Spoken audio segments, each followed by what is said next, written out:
welcome to Pirate News. I'm Christian Gardner. Today we'll be bringing you news about events on campus, local news, and news from around the country. 2 students at Seton Hall's Nutley campus have tested positive for the coronavirus. The 2 students were detected on Saturday, October 17th, but are believed to be unrelated cases. According to the university, all contacts and possible exposures have been notified, and the risk for the university community is believed to be low. This is the 3rd case confirmed on the Nutley campus and the 12th case overall between the 2 Seton Hall, South Orange, and Nutley campuses since the start of the fall semester. If you feel that you have any symptoms, call Seton Hall Health Services at 973-761-9175 to make an appointment. In other news from around the hall, today the Seton Hall Career Center is having its virtual marketing, sports, and media networking event.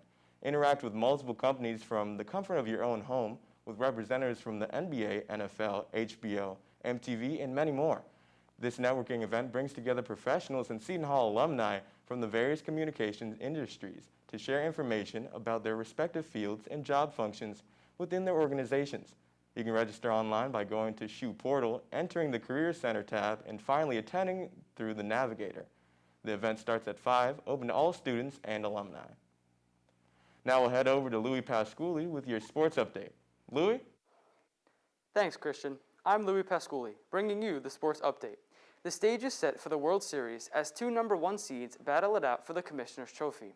From the National League, the Los Angeles Dodgers ousted the Atlanta Braves by erasing a 3-1 deficit in the series. It all came down to a thrilling Game 7 when a homer from Cody Bellinger put the Dodgers ahead. They were able to hold off the Braves and punch their ticket to the World Series. Over in the American League, the Tampa Bay Rays prevailed over the Houston Astros. After leading the series 3-0, the Rays lost 3 straight, sending the series to a Game 7. A serviceable day at the plate and above-average pitching kept the Rays ahead of the defending World Series champion Houston Astros. Tampa Bay will face Los Angeles for Game 1 tonight. The opening pitch will be at 8:10 p.m. Moving to football, New York football had a slightly better week this week. The New York Giants secured their first victory this Sunday, defeating divisional opponent Washington football team by 1 point. The deciding factor was a missed 2-point conversion by Washington late in the game. The Giants moved to 1-5 on the season, and surprisingly are only 1 game behind the NFC East leaders, the Dallas Cowboys. The Jets, on the other hand, displayed yet another pathetic performance, losing 24-0 against divisional rival Miami Dolphins.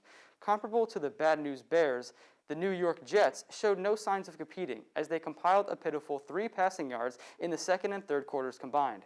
The Jets are 0-6 and leading the way with the best odds in the Trevor Lawrence sweepstakes. There might not be a winnable game left on the schedule for Gang Green, and void of any talent, creating a winning culture is going to be a challenge. Here's a name sports fans haven't heard in a while. Conor McGregor is back in the news, but this time it's for good reason. Earlier this year, McGregor retired from the UFC after various disputes with organization leader Dana White. Who would he be fighting after arranging a mixed martial arts elimination match with Dustin Poirier. UFC President Dana White offered the 2 a match in the octagon in the early portion of 2021. Poirier accepted the fight, and the ball was in McGregor's court. Recently, McGregor tweeted that he would accept the offer if the fight could be moved to the later portion of 2020 instead. The fight is on the cards, and UFC fans as well as Conor McGregor fans plan to take that literally. That's all for the sports update. My name is Louis Pasculli, and I'll send it back to Christian Gardner for the rest of the news. Thanks, Louis. 3 NYU students are suing their school following the university's decision to suspend them after violating coronavirus restrictions. Back in August, NYU suspended the 3 students for the semester after they attended an off-campus party without wearing masks and abiding social distance guidelines. The 3 lawsuits stated that the university's decision was, quote, fundamentally unfair, arbitrary, and capricious, and constitutes an abuse of discretion, unquote. Spokesman for NYU, John Beckman, said Friday NYU's plan to safeguard the well-being of the university community is not based on sanctioning students. However, they are serious about enforcing the safety rules among that small number of students determined to disregard them. In other news, coronavirus numbers are climbing in South Orange. South Orange has seen 21 new positive cases of the coronavirus this month, mirroring Jersey's rise in cases. The South Orange Health Department is continuing to partner with local schools, ensuring families are being reminded of precautions they should be taking, such as face coverings, social distancing, and good hand hygiene. There are a total of 143 positive cases in South Orange. Now we'll take it over to Morgan Huber with your 5-day weather forecast for the South Orange area. Morgan? Thanks, Christian, and hello, Pirates. Morgan Huber here with your 5-day weather forecast for the South Orange area. Today we'll have mostly cloudy skies to go along with a high of 73 and a low of 61. Tomorrow will bring plenty of sunshine with a high of 75 degrees and a low of 57. On Friday, we will return to mostly cloudy skies with a high of 66 and a low of 55 degrees. On Saturday, the weekend will start off with more cloudy conditions along with a high of 72 and a low of 48. Finally, on Sunday, expect to finish off the weekend with partly cloudy skies with a high of 57 and a low of 52. That's all for your 5-day weather forecast. Once again, I'm Morgan Huber. Now back to Christian with the latest news from around the country. Thanks, Morgan. The Senate will be voting on Monday if they are deciding to confirm Amy Coney Barrett to the Supreme Court. If confirmed, this will be the closest confirmation to a presidential election.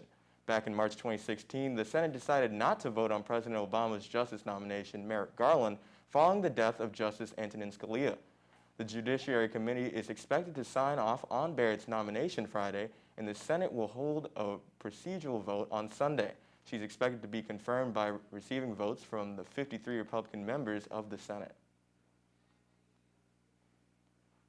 That's all for today's episode of Pirate News. Once again, I'm Christian Gardner. Thanks for watching, stay safe, wear a mask, and have a great day.